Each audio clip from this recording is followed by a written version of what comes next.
All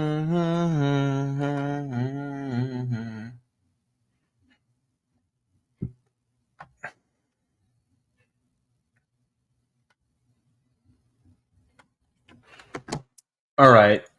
You're gonna need a couple people to join on it beforehand.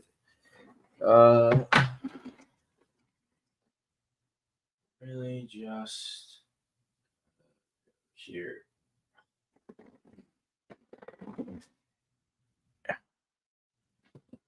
We are live. The lighting is going to be terrible. Unfortunately, the camera from my computer that I use has died, guys. So everybody who's coming in and joining at this current moment in time, yeah, it's not looking too good, man. So unfortunately, we're gonna have to deal with that. I see you all coming in here and joining us, joining myself. There's gonna be no Matt St. Tangelo because we're here in the middle of a work week. 1 second. So yeah. Listen, there's nothing that we could really say that is too negative. Actually, that's untrue. Untrue. We can say that, but are we willing to say that? I'm not 100% sure yet. But before we welcome on everyone in here, as Divi just mentioned, and Era is asking, what did I get of the fourth kit? I will be dropping the video soon on my YouTube. It's live on my Instagram. It's live on TikTok. But I got no player on the back. I didn't go with anything regarding that. So I did just stick with the fourth kit. I think it's fantastic. This is the replica as well. It fits perfectly fine. This is a large on me. So yeah, we could start getting into some of this stuff and how crazy this match was in general. We're going to get to the man of the match. We're going to get to Milan's performance overall, the potential teams to play within the next phase of the knockout stages. So yeah, we'll get everybody that we could possibly get in here. I didn't tag that Milan pod. Apologies. I'm just trying to get these retweets out here. We got so many comments already. We appreciate all of you. Okay, so Hito Balki comes in first. Genuine question. Are we overrating our squad? I don't think anyone overrates this current squad at all. If anything, people despise it so much. There's no way our squad is so bad that we struggle like this, implying it isn't the coach. So it's either that or we're delusional. I think everybody is blaming everybody in this situation, starting at the top with ownership. Milan, no luck this season. A little statistic that I had to pull, unfortunately, in the past 9 matches, Milan have conceded 7 penalties, none of which were saved or even missed. So that's 7 straight penalties scored on Milan. I'm sure it goes even further back because there were other penalties earlier this season, but just really egregious. I know we conceded one against Dortmund as well, but it's really hard to get excited. Let me just see if this light works. What happened? Did this light just die? So annoying. Okay. Let's get into some of these other stuff. The bad defense. Milanista is in here. Ballers TV. Shout out Ballers TV. Chow first pass of the game. Yeah, no, Chow's having a rough time out there. Again, at least no renaissance. Pen decisions were wild. Yeah, we are very poor side, period. Boss Vinny, hard to argue against it. Sabrina, oh, it came in today. What did you get? You got the black and any player, the name on the back, let me know. Impatiently waiting on the restock of the white. I respect it, John. Gecko, thank you. Appreciate you commenting on the videos. Yeah, but, 80% of penalties are scored. It's really difficult. Unfortunately, Mike hasn't got to one. He guessed right on the second one, but with the way he's playing, I guess these non-penalty saves are getting more magnified, unfortunately. Other than the penalties, I don't think they were that threatening. I think they were, Edgar. I think they really were. There was a lot of opportunities for run. They scored quite often, or had chances quite often throughout the match, I thought. Why we sat back, I think it was – I understand, I guess, what you're trying to say in terms of sitting back as in playing scared or just in general. Agreed, Franco. Teo and Jovic are your man of the matches, which I'll pull up soon. Why can't I get to my channel? But no, whoops, wrong thing clicked. Dun dun dun dun dun dun. Sorry, guys. Um, but yeah, I mean, listen, in general, eh, not really a match to be proud of. If you guys would like to like and subscribe and comment on the channel, you're more than welcome to. We appreciate all the followers. We're finally over 4,000 subs, so thank you to all of you. Just want to get these things quickly out of the way before we jump into the entire match and we just get more and more people in here. There's around 40 or so of you today. Leão, because the goal looked off, and blah, blah, blah. We'll get to some of that. I mean, Rennes were going to come out firing within the first 15 minutes. Shout out to Matt Santangelo, my co-host, about Rennes coming to score that goal. So them having the capability of stepping, the amount of space allowed on the first goal was really pathetic. It was really bad. The amount of space afforded on a lot of these goals that Milan have been conceding as of late are a reflection of a lack of discipline, play style, also sides not being scared of the way Milan play at all. I don't think that when teams go into these matches, they're scared of us. I don't see that being a thing. Out of all like the top teams in Europe and the teams that qualify for these competitions that are highly regarded clubs, Milan's the worst defense. And it continues to go down that path of when and we know they're back in training now with Chao, Kalulu, and Tamori, the end of February, like we all expected. And they survived for the most part. They advanced in the Europa League, right? Like bigger picture wise, outside of this terrible Serie A campaign competing for the title, you start to kind of get the sense that Milan can be okay and right the ship. We'll see who they draw within this round of 16 as potentially some dangerous opponents. Silver lining, kind of maybe hopeful that Liverpool and Leverkusen focus on the league. And we hope that they try and slip up and get eliminated because they are clearly the two favorites for this competition. So we'll go in and ask the poll right now for man of the match because we always like to do that. We'll put in Leão, we'll put in Teo. I thought Pulisic played pretty sound today. Jovic, and I think I'll go with other. If people want to vote in Pulisic or whoever else or one of the midfielders, feel free to do so with that. But yeah, let's scroll up to some of the comments that you guys have been posting recently. Ren deserved the win. Yes, agreed with that. Teo and Jovic are your MVPs. Leão, besides the goal, looked oft injured.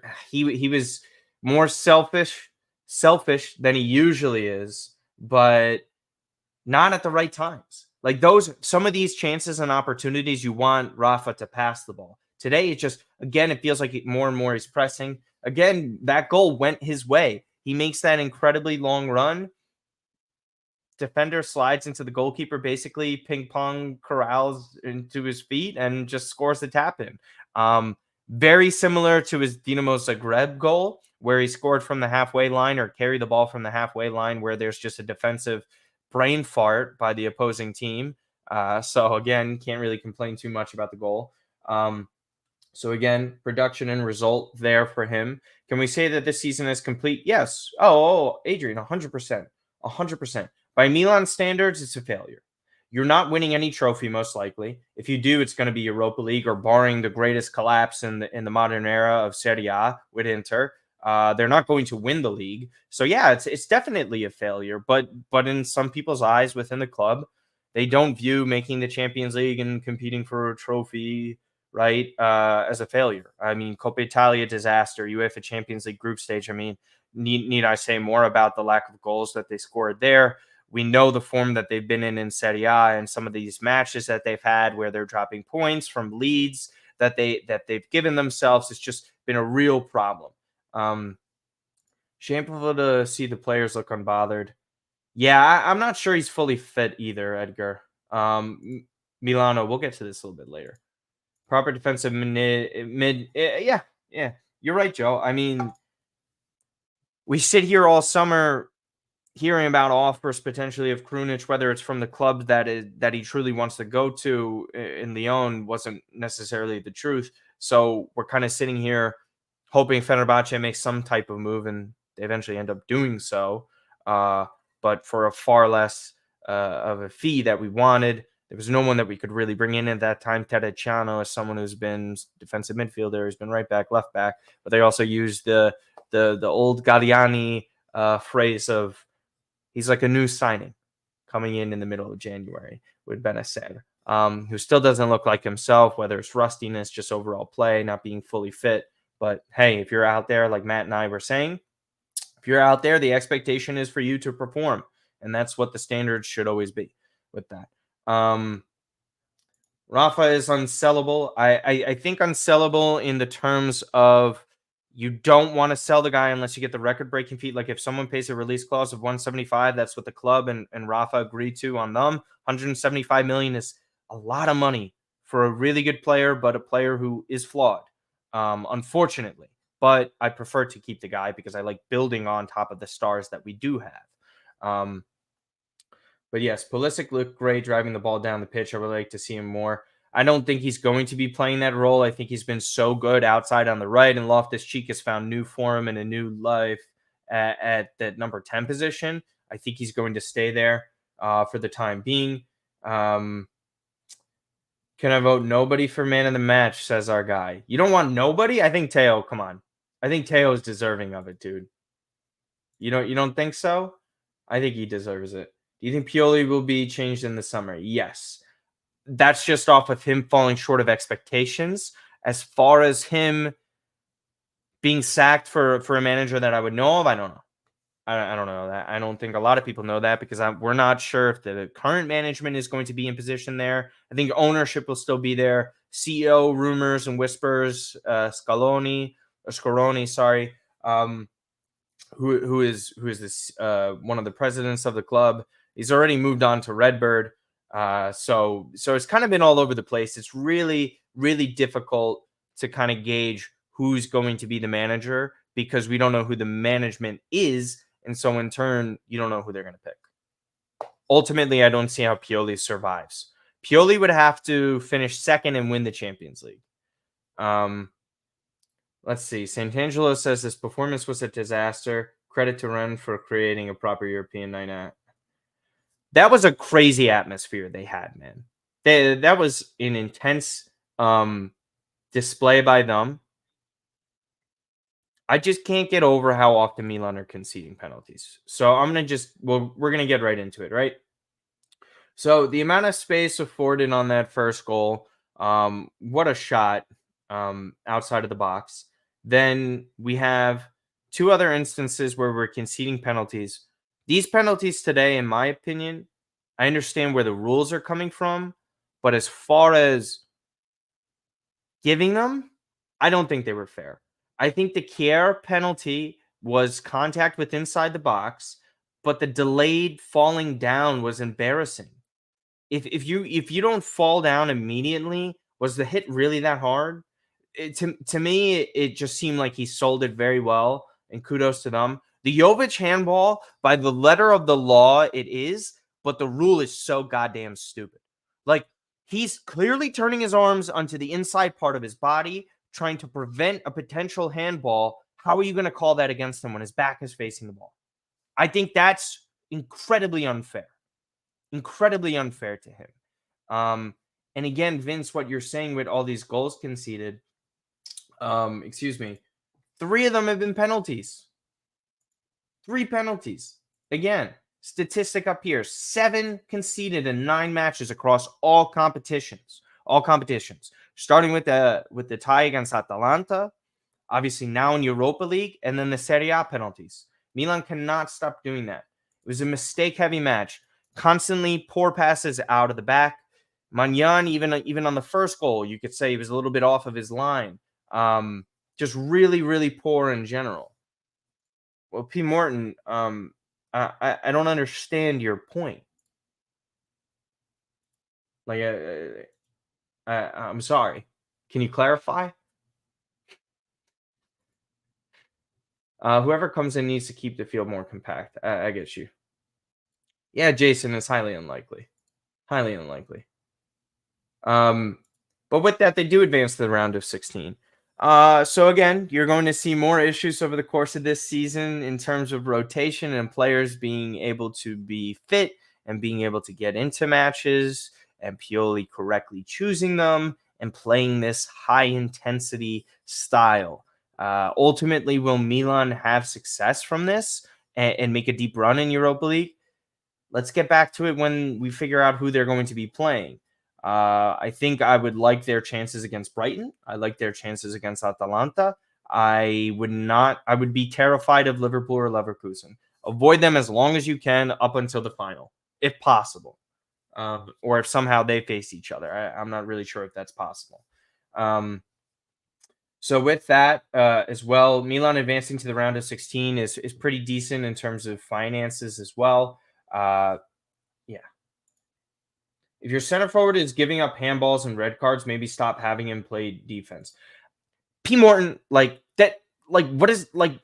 I'm not even going to respond to that. That just doesn't even make sense. Like, not having played defense. First of all, that red card he got had nothing to do with defense. He's in the middle of the pitch, walking down offensively. That doesn't even make sense. And then again, he's inside the box. Everybody goes inside the box, bar the goalkeeper on set pieces.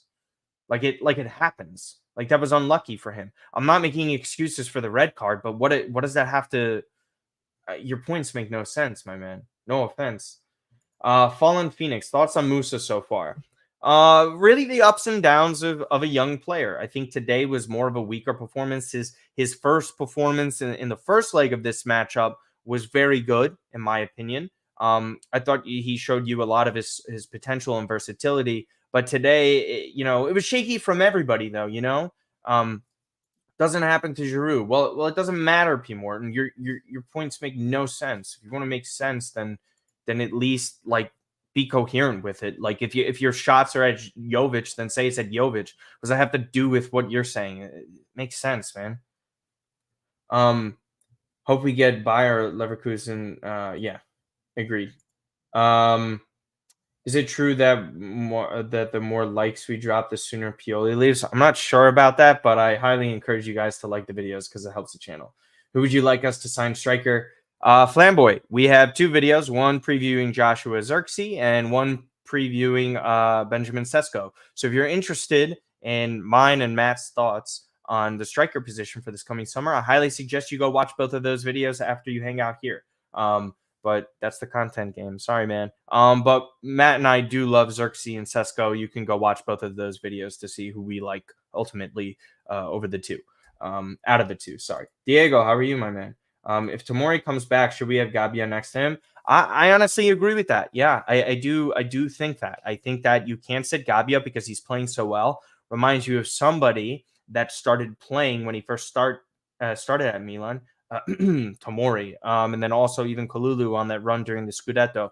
You keep that hot hand. You keep the player who's playing well defensively, and you slot him in at that center back position next to your guy who is so fantastic prior to the injury. We are lucky we put some goals in today. If we were not, yeah, but we did. Leão's goal was lucky, yeah, and to counter that, Vince, I think Rennes were lucky to get a couple of the penalties that they got. They only scored one open play goal over the 180 minutes we played them. It took two silly penalties for them to even score. I think there's positives and negatives. This I agree with you. I think the midfield looks confused today, and it's not even just confused. I would say it's directions from the manager, it's style from the manager, and it's again something that Matt and I say every single episode, and I think almost every single Milan fan or people who comments or has a podcast or does videos on them constantly says that we have three midfielders that have all the same attributes. Sometimes certain players are better at ball recoveries or ball carrying abilities or progressive passes, all those sort of things, right? But nobody is particularly great defensively, and that's a problem, and that's been a problem. And I don't foresee that changing. Jovic reckless against Monza, genuinely unlucky today, in my opinion. No, we're not gonna loan out Chukwueze. We bought him for 20-something million. They're just gonna have to integrate him better. But like you can't sit Pulisic when he's playing that well. Would you like Diego? Do we forget where Bellanova came from? Do we forget where Bellanova came from? Bellanova is a Milan youth product who we sold off to France, then sold to Inter, who sold him to Torino. No, I wouldn't want him. I think Terracciano or another player. Do you think we sell Leão? No, no. 175 or nothing. Midfield, I get where you're coming from, Franco, but defensively, if you want to say it's a huge issue, yes, but it's not the biggest issue. The biggest issue is the defenders themselves. I mean, Simone Kier, Malik Chow, like we're seeing the same thing, right? Like this isn't even trying to be nice here. It's not even somewhat professional defense. Like I'm sure the majority of you don't feel calm at all when a team is on a counterattack facing us. We have a couple of center backs who are both slow, not particularly the greatest of passers. I just think that the fit stylistically with all these different players is an issue. And so with that, I think that's going to be a problem in the long term. So yeah. Any thoughts? Apologies. Any thoughts on some other stuff? What do you got, Pete Morton? I saw so many back passes on the right side of the midfield when the left midfield had it wide open. There was a lot of that today. Like, I believe Teo didn't see Pulisic wide on the right on a counterattack. Leão didn't see certain players. It was a lot of narrow-mindedness and tunnel vision. And to me, that's just screaming pressing in terms of mentally, right? Like the amount of times that this team is putting immense pressure on themselves is insane to me. Um, so yeah, I have difficulty understanding all of this. Um, so yeah, I'm answering a text message real quick. I'll try and put up a few things here. Musa almost plays a different position every time he plays. Yes, I would agree with that. I'll say some transfers or mute. I would agree with that as well. I got to be honest. I'm not happy at all with the game itself. Exactly, Kim. What else can you say, right? Results-based business. Check out Roma match against Feyenoord. I don't want Jimenez. Milan's got to aim higher. Jimenez is a fine prospect, but we're talking about a sure thing, right? In a top 5 league to take them to the next level. No offense to Santi Jimenez. I don't want that. I don't think that's what Milan needs right now. Milan needs a player who's more of a sure thing. And again, check out the videos on Xerxes and Benjamin Sesko. Not to mention the passing between passing being the main issue. As soon as we start counters, yeah. We've been conceding way too many goals and giving away. Yep. As per, don't think right back is good enough either. Yep, I agree with you, Fallen Phoenix. Any injuries? Yeah, they're both back in training, Jason. We'll see when they start. Tomori more than likely with Lazio, or at least past that. I don't see either of them getting minutes against Atalanta. Maybe Kalulu, maybe, but I'm not really sure that's the type of match you put him in. It's going to be really offensive and back and forth. Magnan hasn't been the same since he walked out on the pitch. I agree with you. I really hope Mike is okay mentally. This is kind of something I wanted to discuss. Listen, penalties are never easy to save, and sometimes you can go through stretches where you're just not guessing right because it is a guessing game, and you also have to have a hope that a player takes a shit penalty. None of these guys have taken a shit penalty. Like none of them. They're all taking strong, true, hard ball striking chances, and quite honestly, that's been a big boost for them.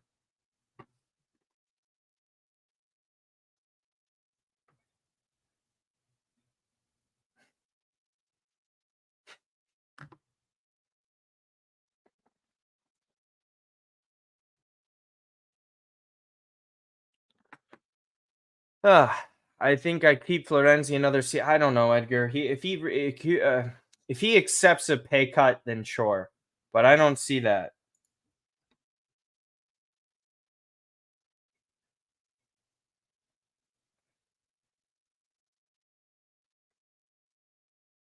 Sorry, I just got a crazy text message. I'm not sure that's true. That's insane. Um. So, anyways, I like Florenzi better than Calabria, to be honest. Same quality defensive. Yeah, no, Florenzi's greater on the ball. I think that's just well known. So let's kind of talk about some of the positives, if we can try and keep on that, right? Like, I always highlight a lot of negatives, and sometimes it's warranted because of the way we've been playing. So Jovic and Leão score, right?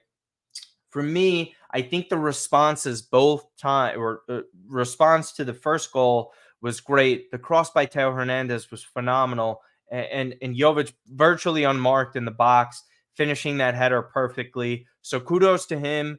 He's producing often. Terrible, obviously, against Monza with the red card, but it was nice to see him at least get this goal. These are the matches he has to step up in and produce, where we don't have to use Giroud, because now he's going to miss 2 matches, Luka Jovic, because of his suspension in Serie A. So Giroud has to start against Atalanta and Lazio. And again, Rafael Leão, listen, first 2 minutes, gets inside the box, left-footed shot, saved, other opportunities inside the box. Failed to curl it in the second half on a far side. The finishing is just not there. It just seems like he hesitates. His ball striking ability is weak. It's inconsistent. He's unable to tuck it into the far corner, something that Mbappe, Vinicius Jr., players that he's always supposed to be compared to, finish on a consistent rate. Even Gabriel Martinelli, right? If you guys watch the Premier League, Martinelli often does not struggle with the finishing. He's worse than Rafa in other areas, but you won't see Martinelli miss an opportunity like that. That's where Leão becomes so frustrated. But again, sometimes the ball bounces your way, and it did. And there was a great job by him sticking with it, finishing that chance, because that run from the midway point in the field was phenomenal. So really can't complain with that. And again, they advanced to the round of 16. Guys, like, they're making it to a new phase of the Champions League. Sorry, not the Champions League, of Europa League. So it's a big deal for us in terms of some money to get in, and further puts ourselves. Hey, maybe we get a fortunate draw for this round of 16. We're able to beat a team and get into the quarterfinals, and then move on to a semifinal potentially. I think that's ultimately what matters most for this team. Survive and advance. It's knockout football. Okay. Okafor has been better at a striker. I hope Jovic red card. I also hope Kalulu. I always wish Kalulu could play right back. Not nobody. A good amount of people were liking that idea. I wanted that after Milan won the Scudetto. People got annoyed at me for wanting to reinvent the wheel. What can you do? I think it's certainly a possibility, Jason. I don't see Milan giving Mike 8 million per season. I don't. I think that ends up in a sale for him, and I think they have to make that situation clear to him this coming summer, or over the next couple months. Because if a goalkeeper like Di Gregorio goes to Juventus, maybe he says no because he's a Juve fan, as an Inter fan, excuse me, growing up. So yeah, Leão could easily turn into a Robin-like player if he just mastered that guy. He would be that Robin. I thought you meant like second best player on the team. Yes, there is. I mean, this is just incorrect. He's only gotten 11 shots on target all season. He's an inconsistent finisher. He's on 3 league goals for a reason. His ball striking ability is wildly inconsistent. He constantly overhits shots that go past the far post. He, again, like I just said, he's only had 10 shots on target in all of Serie A. If you're saying there's nothing wrong with Leao's finishing or shot technique, then I don't think you're watching the same games as we are. I can't even come close to agreeing with a statement like that. And I love Rafael Leão. I've backed this player plenty of times. He does so many great things. But to say that he doesn't have issues with it is just a lie. He's nowhere near as consistent as he should be, or we hope to be, at his talent level. So I'm sorry, Colin. I don't see how you arrive to that conclusion. There's just not enough statistics or evidence to back that up, even though they're synonymous. But yeah. That's just talk about being a U.S. men's national team fan, Marcus. So we'll look right now for the poll to end. Teo Hernandez slightly edges Rafael Leão as man of the match. I think Teo deserved this. Um, Listen, with Rafa, there were some of those chances inside the box, whether he didn't score, whether he didn't make the correct pass. Just really wasn't a full game from him. It was a little bit more frustrating. You get the goal, you're happy with it, but in general, I think Teo had a more sound game. Didn't really see too many defensive errors. His assist was phenomenal. He was constantly a threat, like he usually is. Maybe a little bit better on some of these counterattacks to Pulisic. I think Milan in general were looking sloppy, but I think there was lots of good, again, offensive play. Defensively, it's just a disaster, giving the ball away far too often, not looking in the right areas when you need to. Again, like I believe Pete Morton was mentioning, just way too sloppy. And again, that has to do with ball recoveries and stuff like that.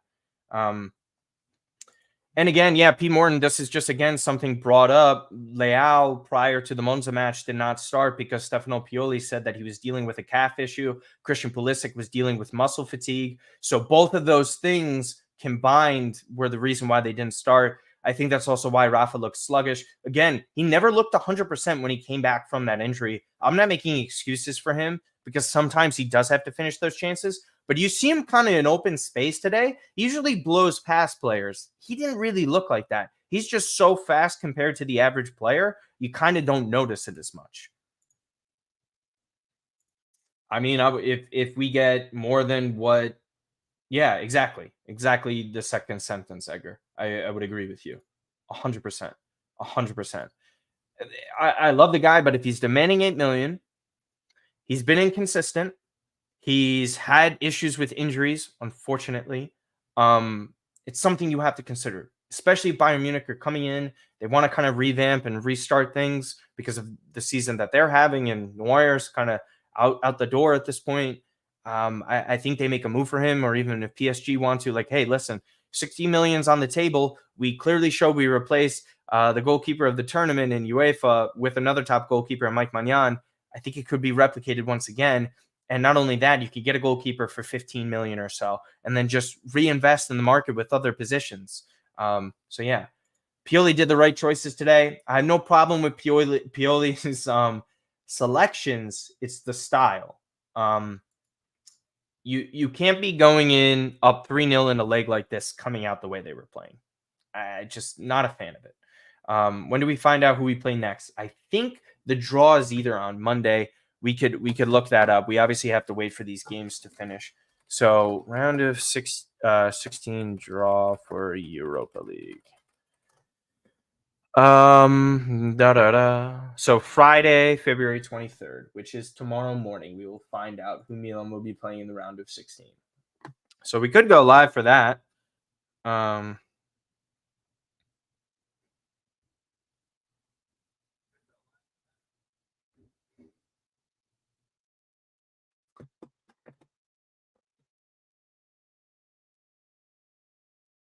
Milan needs to keep their star players and build. Yes, agreed.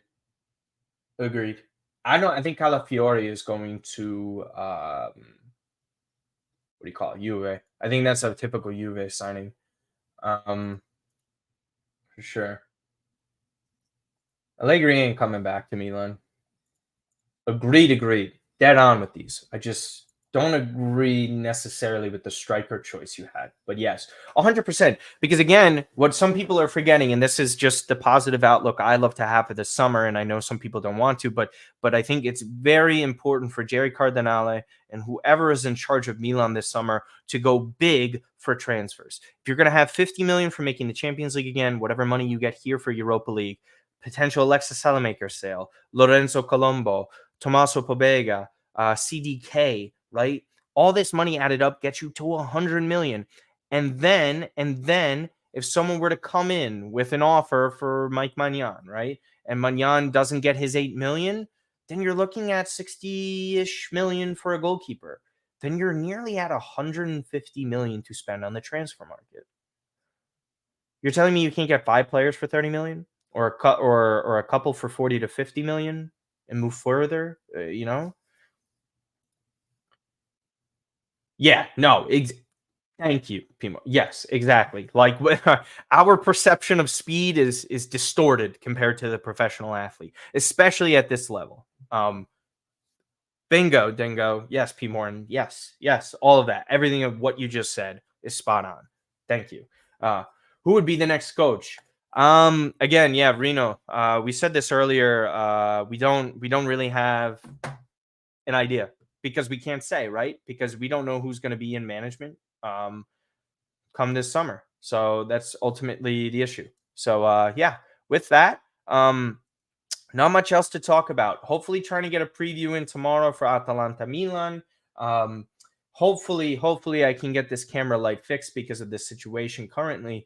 But we, meaning myself, Martino Puccio, and Matt Santangelo, greatly appreciate all of your support everywhere, whether it comes to the Spotify and Apple podcasts where you guys could listen for free on audio, or you listen for free here on YouTube. Again, watch as much of the video as you can. Comment on your thoughts on the topic of the video.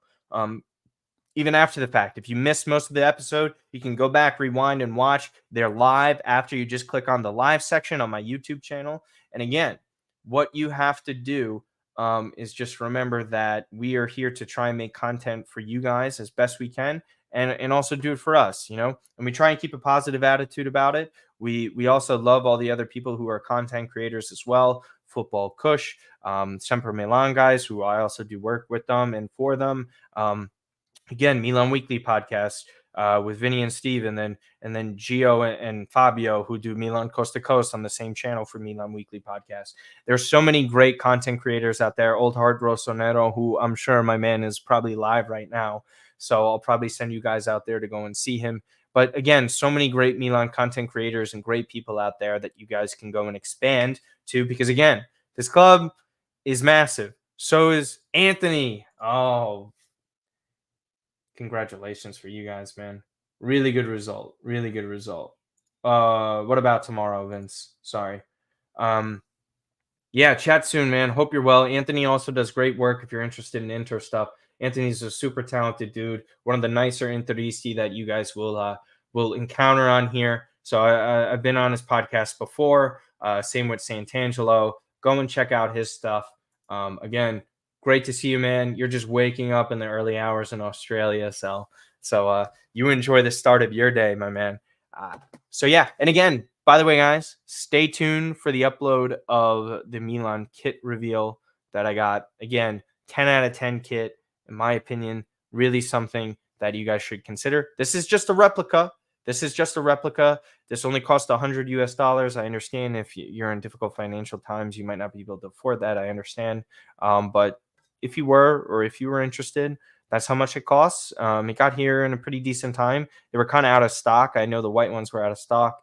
But again, we appreciate you guys. I unfortunately won't be able to go live after the match on Sunday, but hopefully able to do a review around Tuesday or Wednesday next week. So again, greatly appreciate all of you. Like the video if you have not already. Subscribe to the channel if you have not already. And comment your thoughts on the video and who you would like Milan to face in the round of 16 of the Europa League. Other than that, I'm Martino Puccio. Take care.